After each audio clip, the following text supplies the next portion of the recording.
After my personal struggle with food left me sick and suicidal, I was struck with the realization that food alone can't fix us. So I set out to discover what could, and what I found changed everything. After coaching thousands of clients and interviewing the world's leading experts, I realized it was time to start a bigger conversation. What are you really hungry for? It's great. Ooh, good one. What am I really hungry for? I love that question. It's time to discover what you're really hungry for.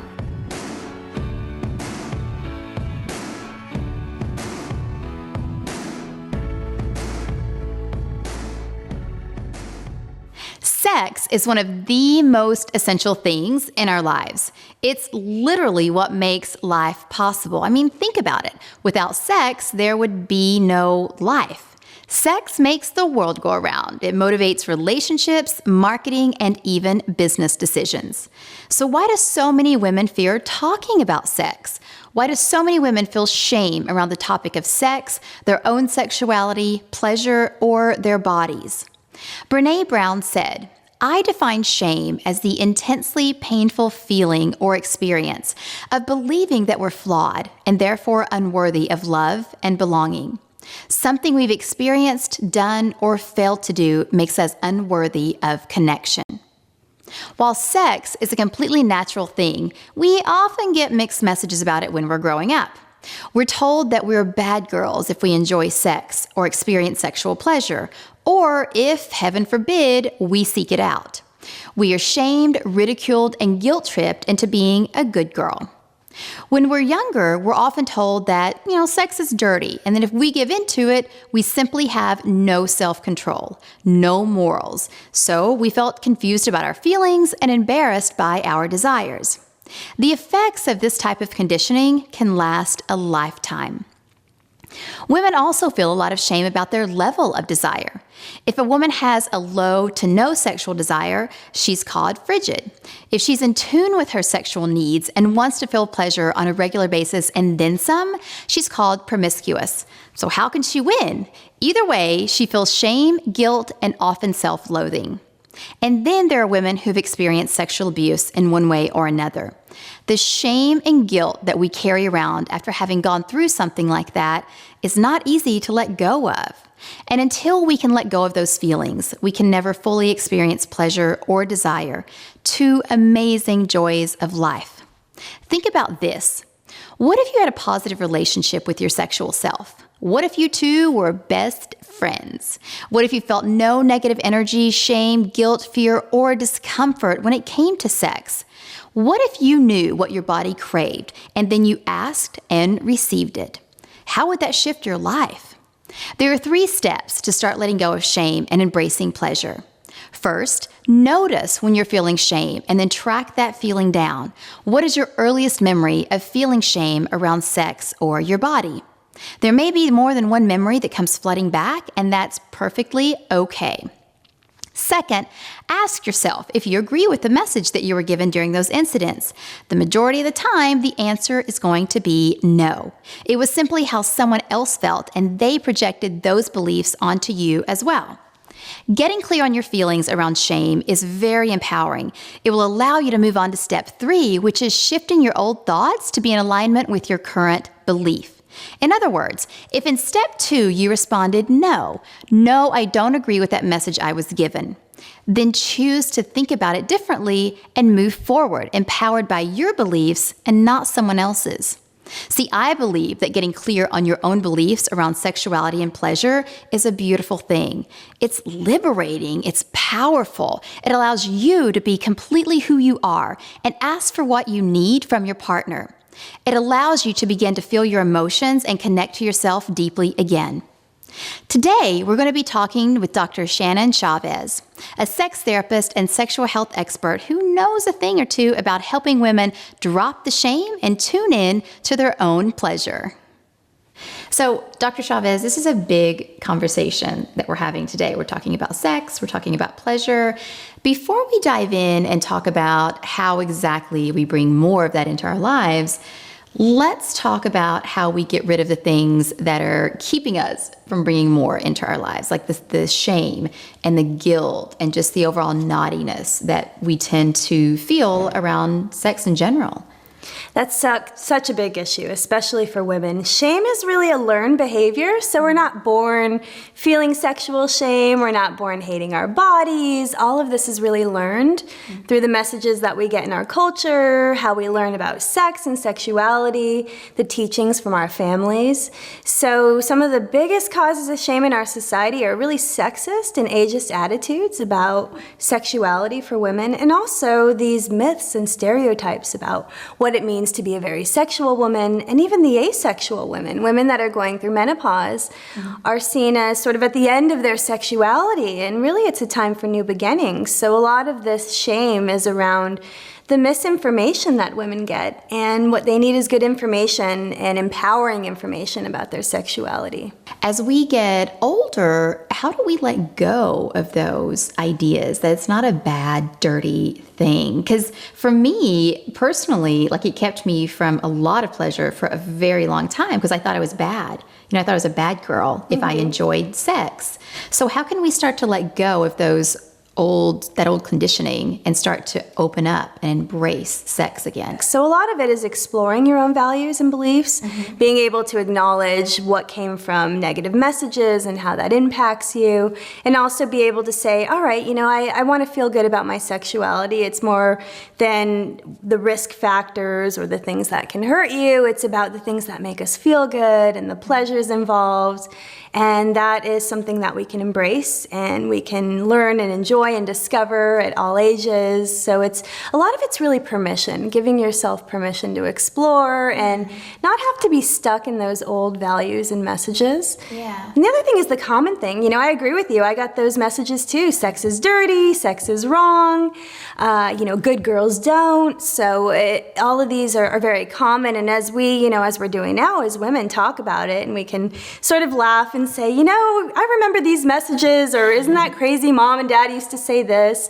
We can validate each other's experiences and be able to move on from that. I think that's a great point, is that we can share these experiences, and it's why I wanted to do a show with this topic, because we don't talk about sex. We just don't, because why? Well, I don't know why. There's a lot of reasons. I think, again, the guilt, the shame carry over, but we don't want people thinking we're a certain way, that we're too promiscuous or whatever the case might be. So I think by sharing our stories, by having a conversation, by just sharing our experiences, it's very liberating. And it's nice to know that we're not alone. Like, even when you just said, well, I had that too, I was like, oh, thank goodness. You're not the only one. Yeah. So I think it's very helpful for us to do that. So communication, having permission to do that, huge. Right. One of the biggest ways to break down shame is validation. So in my practice with women and workshops and teachings that I do, it's all about validation. All of us women go through very similar experiences. We all have bad sex, sometimes great sex, sometimes messy sex, whatever it is. It can be validating to know that you're not alone. And also, that you're normal. A lot of women come in saying, am I normal? It's this big question that they've read something online, or they had another friend or even their own mother say, oh, that's a problem, you should check it out. All these issues create this question of, am I normal? And so the great thing about sexuality is there is no normal. And you have to create your own normal. We're all unique in our sexuality. So we can validate each other and say, that's great. This is your experience. This is mine. It helps break down this idea that we have to fit a norm or a certain ideal around how to behave sexually, or even how to think about our sexuality. And on the flip side of that, what if you're just not that interested in sex? Is that normal? That's normal. Okay. And that's also something really important to know. Not everyone is built the same way. Just as you and I have very different bodies, we probably like different foods, we probably like different music. The same thing is, with sexuality. It really is so tied to who we are at our core. I think that's amazing. I feel like women everywhere are celebrating their new normal. Yay! Like they found their new normal. I think that's great. Let's dive for just a moment into a topic that is sometimes challenging for people to talk about, which is sexual abuse.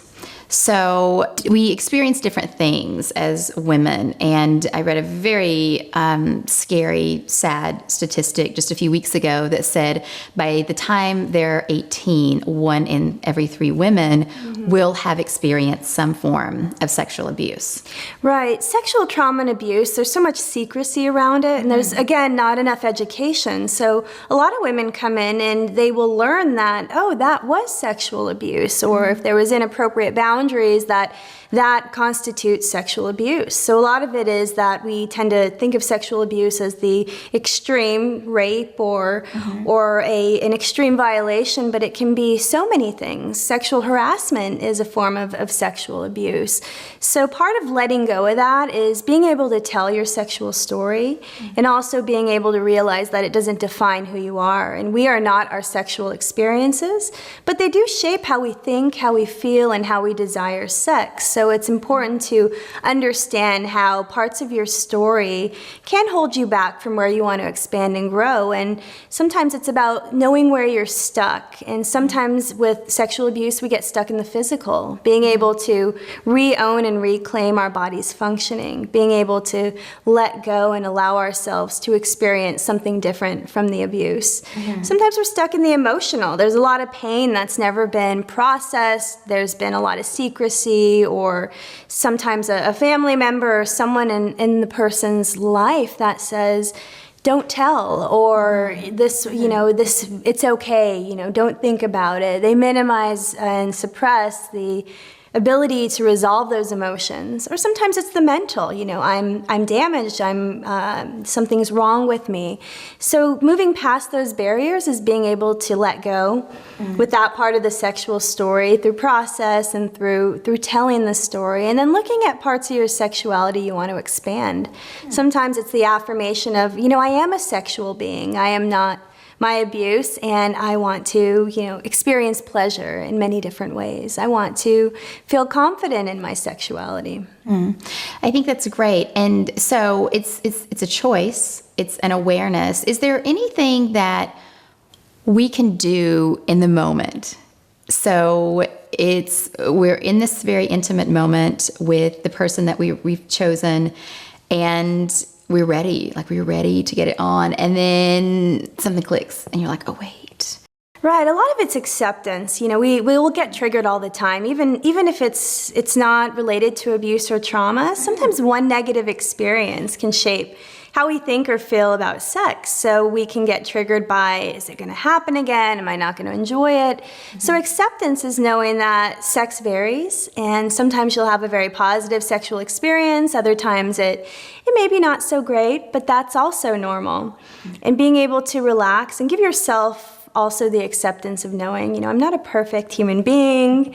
Yeah, I think that's great. There's a couple of different things I feel like you're talking about. One is knowing what brings you pleasure. I usually recommend a full body relationship with yourself. So it doesn't have to start with the genitals. We don't have to start with vulvar massage, but starting with really looking at your body. A lot of women have never really looked at their bodies. So I do reflection exercises where women will be clothed and unclothed in front of a mirror and just sort of look at her body from head to toe and notice what comes up. Sometimes it's the negative, the things that I want to change or the things that aren't good enough. So we start creating a new way of thinking about the body, my whole body, I'm one being. And then we bring the focus to pleasure, what feels good. We usually do the things that feel good more. We're motivated to do that. So what do women like to do? They like spas, they like to relax, we love massage. So starting out with sensual touch is a great way to start with learning how to find out what your body reacts to. So we move from sensual then to sexual. So if we focus right away on masturbation, which for a lot of women is a triggering word, it's this sort of dirty word, and masturbation, it brings us back to the sex is dirty messages.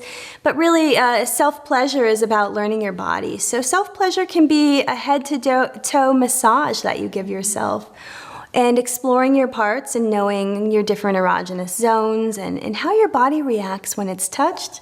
So then you know how to guide a partner to give you the type of pleasure that you need. Once you've found what really brings you pleasure and what you really enjoy, and we know it's different for every woman now, how do you start to communicate that to a partner without feeling, again, those old feelings of the bad girl coming on again? I think a lot of partner education is really important. So if you didn't know your parts and your body and how it responds, there's a likelihood that your partner doesn't know either. And he may not know all the parts of a woman's body, the parts of a woman's vulva and how they respond. Sometimes we'll look at charts in my sessions and males will say, oh, I didn't know the clitoris was here. I thought it was here. And it creates some understanding and knowing how to approach the body. I do body mapping with couples. So you'll actually create a whole map of your body and you'll identify places on the body that you like touch and areas that are no-go zones. You know, some people don't like their toes touched or they're very ticklish around some parts of their body. So body mapping then creates a way to say, here's areas where I like to be touched, here's areas where I get uncomfortable or it makes me tense or it makes me ticklish. And learning a language that's comfortable for you. You know, there's so many terms out there on how we refer to genitalia, to certain parts of a woman's body. So finding your own language helps with articulating your message of pleasure. So knowing how do you like to be talked to and what words do you feel comfortable with.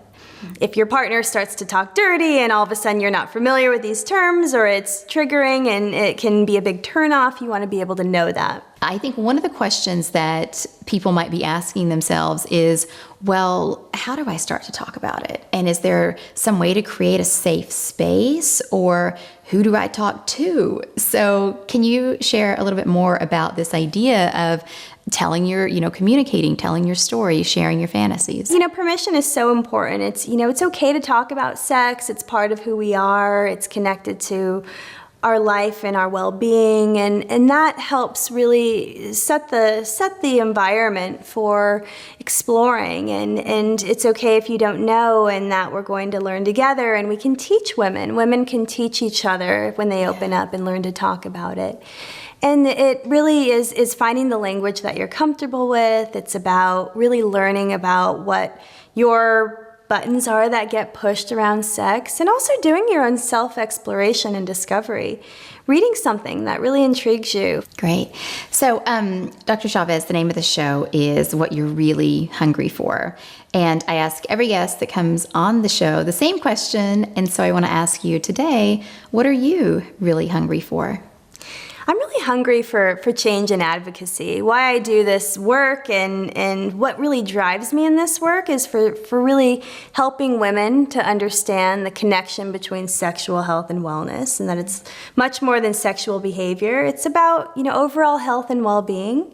And it's really an interesting time for women's sexual health because it's changing so much. We're starting to learn that it's not exactly like they used to call it men's sexuality light, and that we have our own way of expressing ourselves sexually, and that if women can get the right resources and have good educators and teachers and resources to finding out about their sexuality, that change will occur. So we need to get the message out there to mass audiences and give all women permission to talk about and be their full potential of a sexual being. It's so powerful and so important. Thank you for those permission slips that you're going to give all of us. I'm going to wait on that and certainly use it. But thank you again for the work that you do in the world, and thank you for being you. Thank you. This week is all about learning to let go of the shame and really connect with the pleasure of sex. So I invite you to choose one of Dr. Chavez's tips that she discussed during our show and start implementing it in your life today. What can you do to start increasing pleasure and comfort with sex in your life this moment? Don't wait another day or even another hour. Start to release the shame and embrace the pleasure right now. As always, the conversation continues at CynthiaPasquella.com. Head on over and leave a comment below this video telling me the one thing that you will do to start letting go of the shame that you have around sexuality today. And while you're there, make sure you download today's free menu to track your progress. You'll find inspirational quotes from today's show and a daily checklist that'll keep you on track. It's located right below this video at CynthiaPasquella.com. Did you like this video? If you did, please subscribe. And I would be so grateful if you would share this video with your friends. And if you want to hear more from me, including stuff that I only talk about in my emails, then come on over to cynthiapasquella.com and sign up for my email newsletter so you can be a part of this beautiful community of women who are discovering what they're really hungry for. This episode is brought to you by the Institute of Transformational Nutrition. Discover the secrets to becoming a go-to expert in nutrition coaching while making great money on the side or even enjoying a new career at www.transformationalnutrition.com. On next week's episode of What You're Really Hungry For, how can we start to be the love that we want to receive in the world? Well, we start off by treating ourselves the way that we want others to treat us. So I wrote the book Fit to Love, how to get physically, emotionally, and spiritually fit to attract the love of your life. And really the whole point of the book, the love of your life really needs to start with you. You have to be the love of your life.